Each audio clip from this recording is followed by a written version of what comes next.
Welcome back to Cyber Mornings Daily. Always good to be back. Today we're doing a deep dive into 3 cybersecurity stories that I think are going to make you rethink some of your digital habits. Definitely some thought-provoking ones today. We're going to unpack a critical vulnerability Mm. in Microsoft's multi-factor authentication system. Yes. We're going to explore the growing anxieties around supply chain and device firmware security. Mm-hmm. And finally, we'll tackle Mozilla's decision to retire the Do Not Track feature from its Firefox browser. So A lot to cover. buckle up. Yeah, for sure. Let's start with this Microsoft MFA vulnerability. Okay. It's been nicknamed AuthQuake. Catchy. This one Yeah. really made me think about my own online security. Yeah, it should. Researchers discovered a way to bypass the MFA checks, Right. potentially allowing attackers to access emails, cloud storage, all sorts of sensitive data. That's the scary part. The sheer scale of this vulnerability is what's so alarming. Microsoft has over 400 million paid Office 365 users. That's a lot of potential targets. So the potential attack surface is massive. Huge. So how did the attackers actually exploit this vulnerability? Well, they targeted those time-based one-time passwords, or TOTP codes, Right. that many of us use for MFA. Yeah. And attackers took advantage of the fact that there were no limits on how many codes you could enter in a given time frame. Oh, interesting. So that allowed them to just rapidly try out numerous phones, Oh. increasing their chances of hitting a valid one. So it's like someone trying to guess your peon at an ATM and the machine doesn't even flag them after like multiple wrong attempts. Yeah, exactly. That's a little unsettling. It is. And to make matters worse, the researchers found that a single TOTP code could remain valid for several minutes beyond its supposed expiration time. Oh, really? Which means that, even if an attacker didn't immediately guess the code, they might still have a window of opportunity to get in. Okay, so what are the experts recommending to mitigate this kind of risk? Well, they're suggesting kind of a multi-layered approach, Okay. deploying something called privilege access management, Yep. which basically limits who has access to what, like sensitive systems and data. Right. They also recommend enforcing conditional access policies, Okay.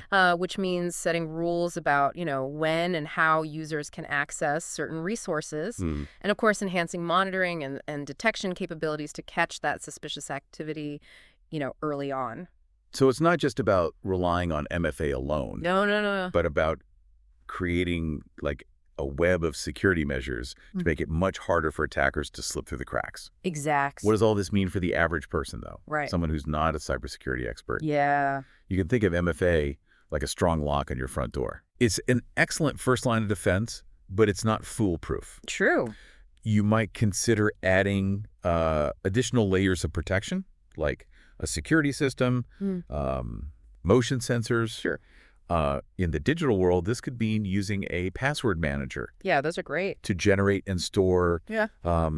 unique and complex passwords. Absolutely. Or enabling biometric authentication on your devices, like fingerprint, facial recognition. Those are some really practical tips that anyone can implement. It's a good reminder that cybersecurity is about being proactive and taking responsibility for your own digital safety. I agree. Okay, before we get too sidetracked here, let's move on to our next story.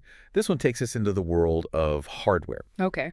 and raises some concerns about whether we can truly trust the devices we use every day. This is something a lot of people don't think about. Right. The hardware side of things. A recent survey conducted by HP Wolf Security, this really opened my eyes to some potential vulnerabilities in the supply chain.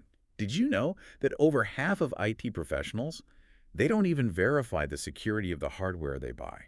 That's a bit unnerving. And almost as many admit that they just blindly accept whatever terms and conditions the provider gives them, even if those terms put their security at risk. Yeah.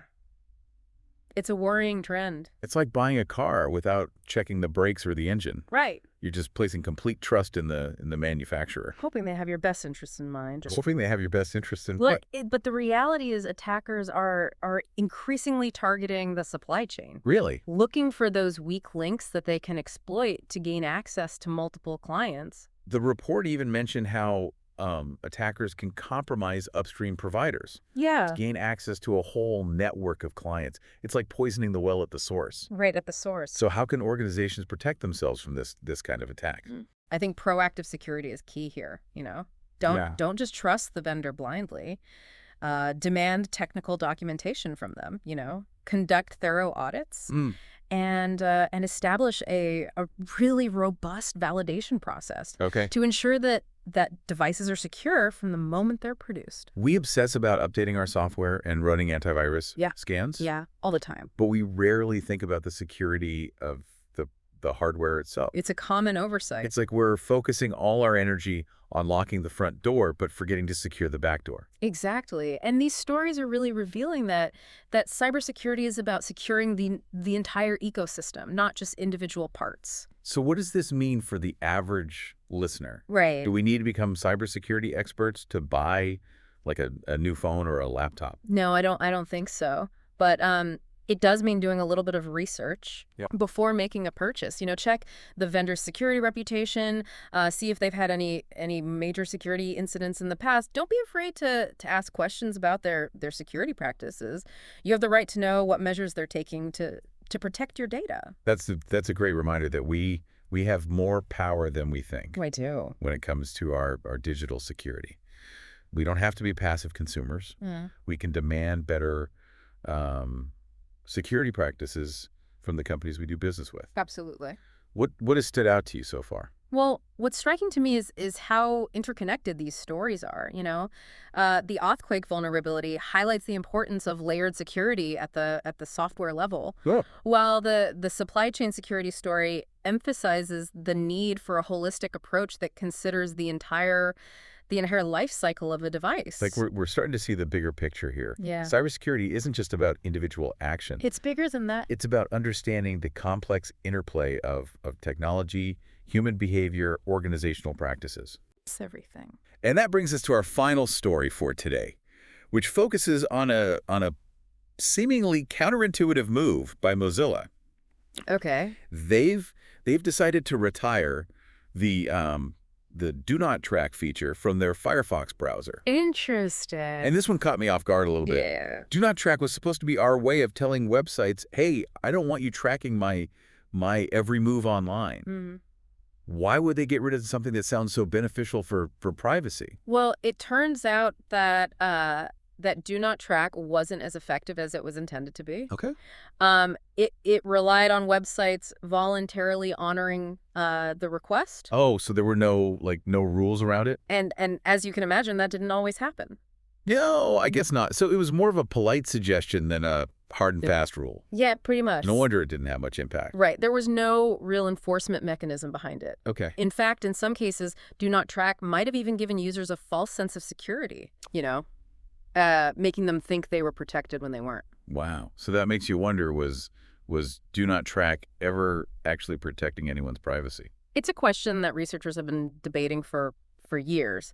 While some studies suggest that do not track may have had a minor impact on reducing tracking in certain cases, its overall effectiveness was questionable. The lack of legal backing meant that websites could essentially just ignore it, and many did. So it seems like a classic case of good intentions not translating into real-world results. Yeah, I think so. But hold on, are we saying that Mozilla is waving the white flag in the fight for online privacy? No, not at all. Okay.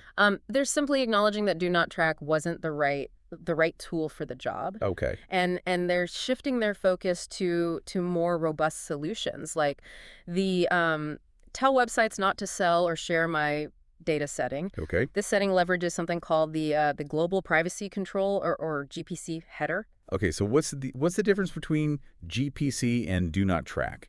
Is GPC just a fancier name for the same thing?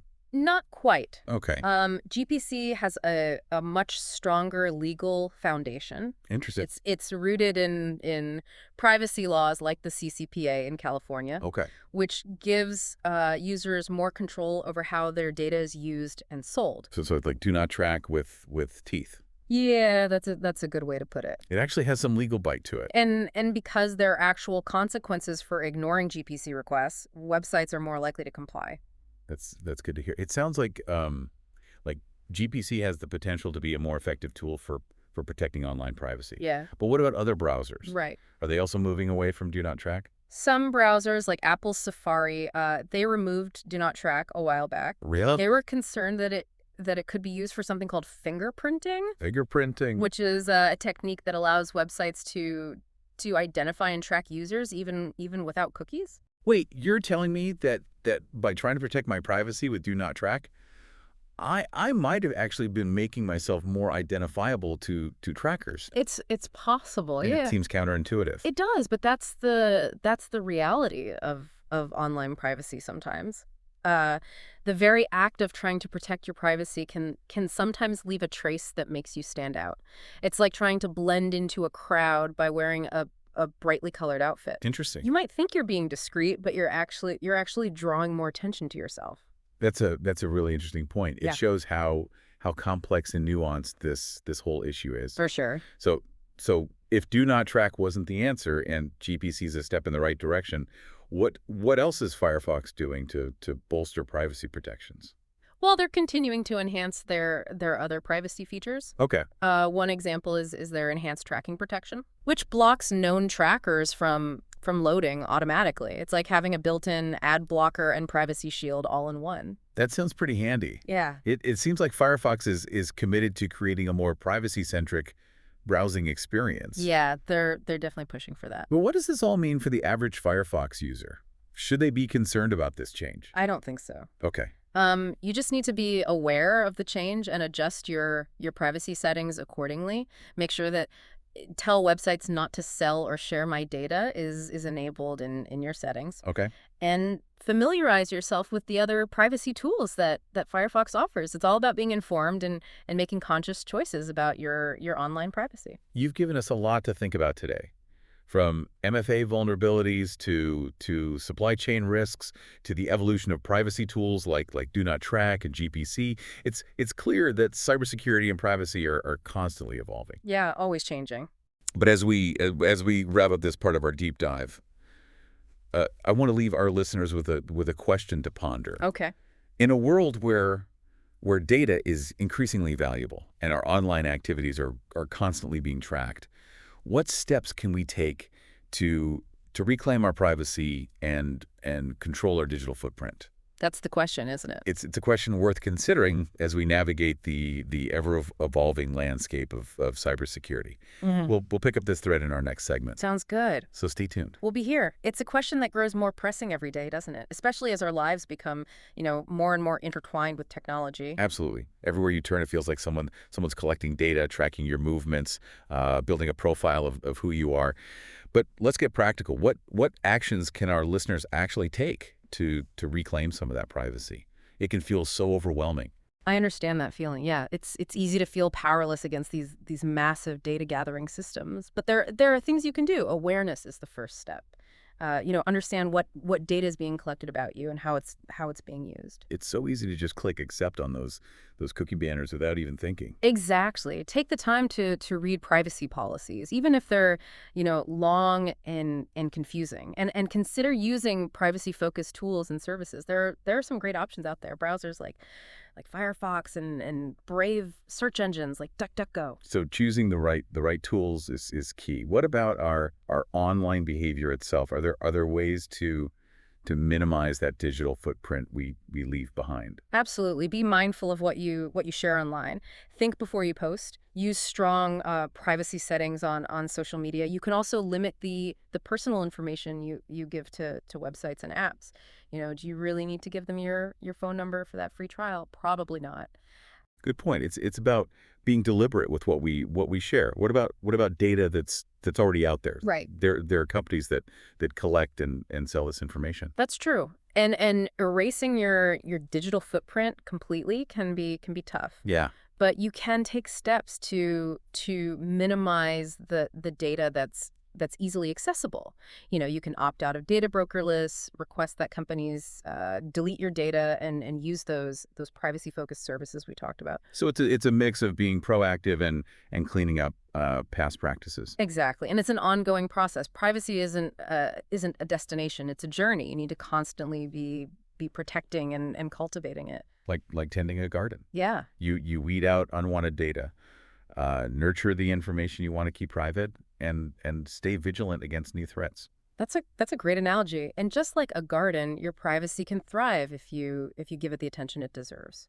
This has really given me a new sense of control when it comes to my online privacy. Yeah. It's easy to feel like we're at the mercy of these tech giants. Sure. But there are things we can do. But let's zoom out a bit. Okay.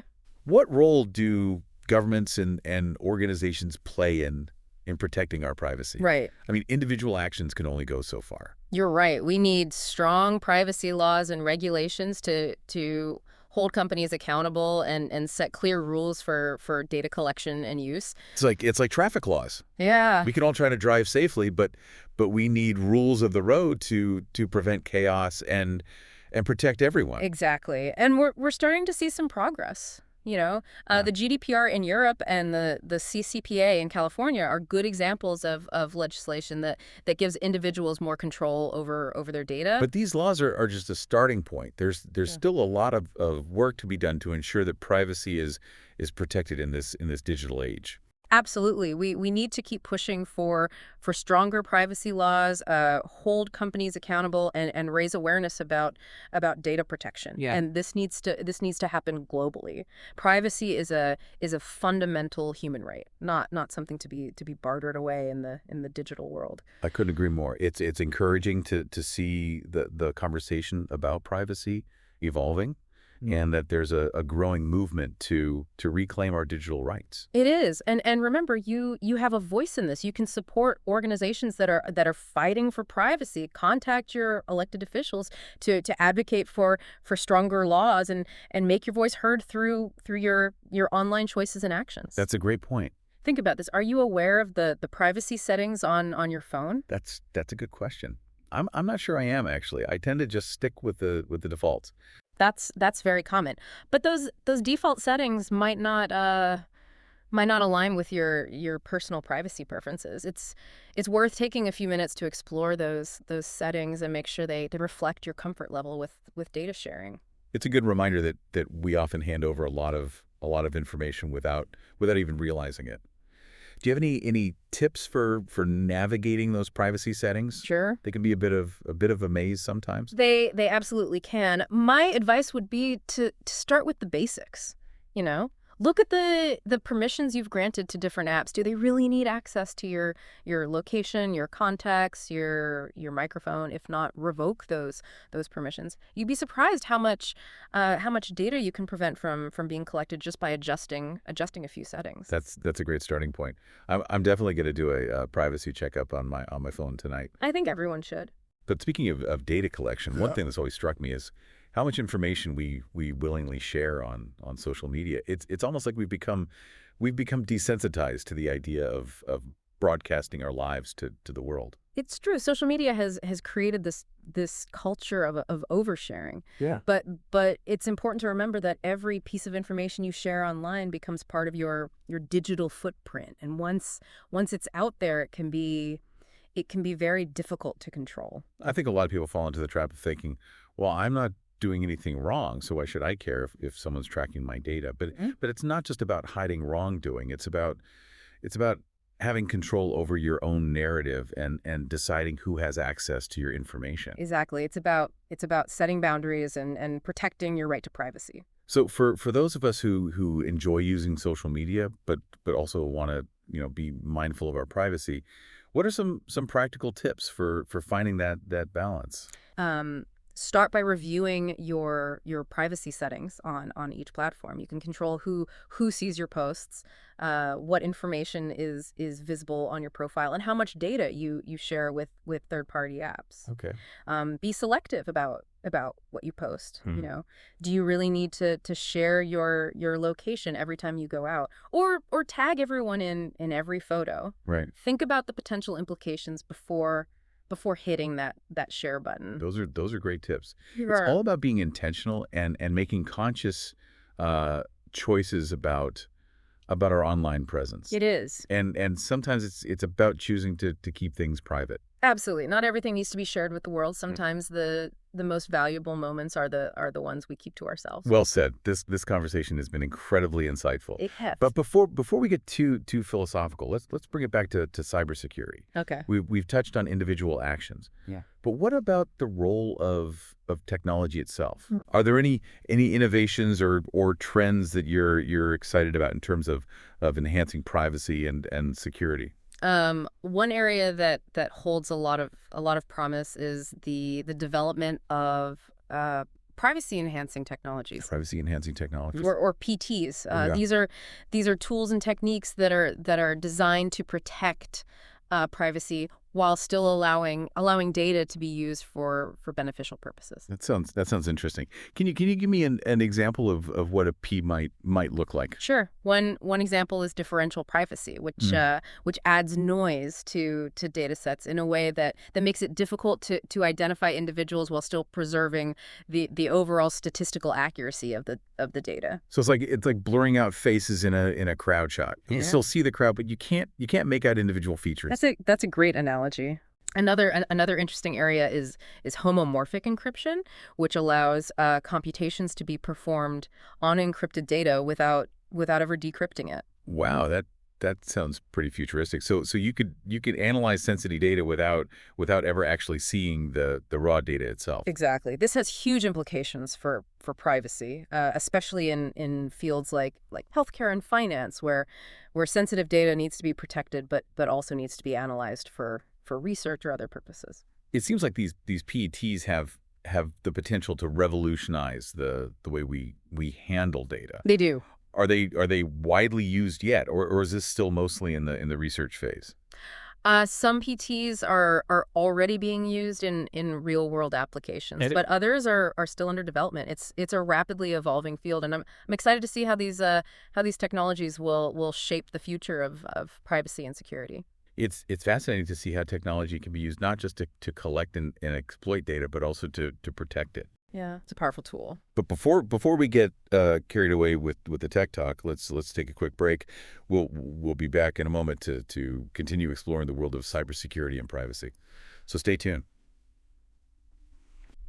Welcome back to Cyber Mornings Daily. It's been quite a journey today, hasn't it? It really has. We've explored this intricate world of cybersecurity and privacy from MFA vulnerabilities and supply chain concerns to the evolution of privacy tools like Do Not Track and GPC. A lot to unpack. It really underscores that cybersecurity and privacy aren't just technical issues. Right. They're societal issues that impact every facet of our lives. Absolutely.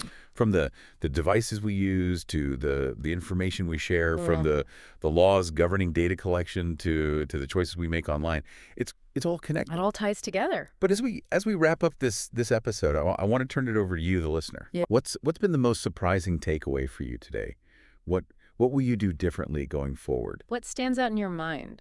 For me, it's realizing that online privacy isn't just about being careful what I post on social media. Right. It's about understanding that whole ecosystem of data collection and the tools I can use to protect myself. I'm gonna be more aware of the websites I visit, the apps I use, and the data I share. That's a great point. It highlights the power of being proactive instead of reactive.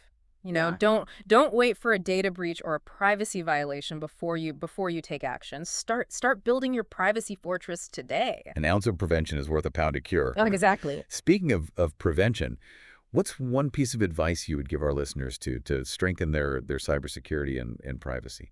If I could offer just one piece of advice, it would be this. Be skeptical. Don't blindly trust websites, apps, or even devices. Ask questions, read privacy policies, do your research. The more informed you are, the better equipped you'll be to protect yourself in the digital world. That's such valuable advice. Knowledge really is power in this context. It is. And speaking of knowledge, this deep dive has certainly been a learning experience for me. For me too. What about you? Yeah, I've enjoyed exploring these these topics with you. It's a reminder that cybersecurity and privacy are ongoing conversations. Yeah. They're not static concepts, but constantly evolving fields. And that's what makes it so crucial to stay informed and engaged. We need to be active participants in shaping the future of cybersecurity and privacy. Absolutely. This is our digital world. It is. And we have a say in how it evolves. You do. We've talked about individual actions.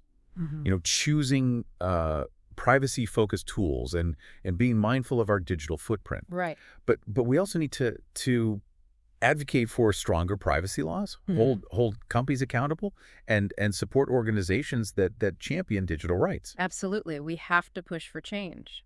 It's a collective effort.